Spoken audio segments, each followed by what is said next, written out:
So how did this come about? Well, in 1994, video game designer and developer Tim Kaine started work on what would become Fallout. He was the only person at Interplay to work on it, and as such, he had to develop his own engine to make the game work. Now, he wanted to base the engine off the GURPS system. Now, what is the GURPS system? GURPS stands for Generic Universal Role-Playing System, and it is the building block in place for a lot of tabletop RPGs. So anything from Dungeons and Dragons onward, they use the GURPS system. And that basically defines your world, defines your character.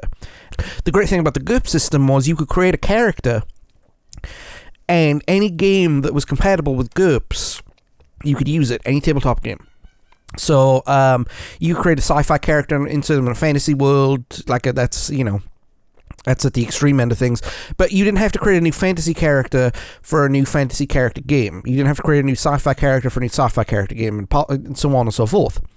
He kind of standardized everything out and made it easier for you to create characters, build games, build game worlds, and so on and so forth.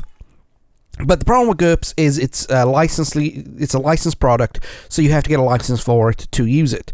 Well, the people who licensed GURPS found out what Fallout was going to be, and they refused a license. So what happened is they created a brand new engine for this game and introduced what they called the special system, which I'll get to here in a few minutes.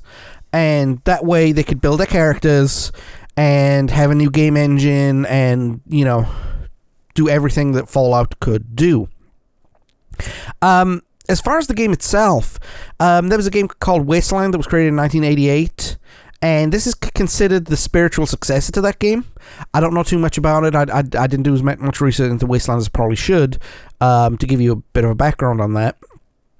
But it took its aesthetic from the Atomic Age, from 1950s Americana, and also kind of threw in a little bit of Mad Max and a series called A Boy and His Dog.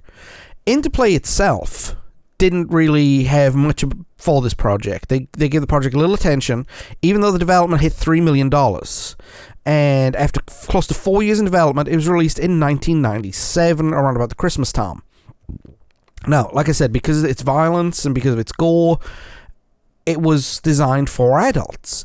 And video games weren't necessarily designed for adults back then. There weren't many, high-rated video games for older people. Video games was still seen as a young person's endeavor. And as such, the games that were created for younger people. So, when this became a sleeper hit, selling close to 500,000 copies, like I mentioned, especially on a PC, it was a shock. This game was critically acclaimed, 8.7 out of 10, as well as developing a huge cult of fans. So picture this: you've got a genre that nobody in the United States really plays, a system that games very rarely sell well of, a game itself that had to develop its own brand of character creation, and it took 4 years to develop. That's a huge amount of problems to get 500 to 600,000 copies sold worldwide.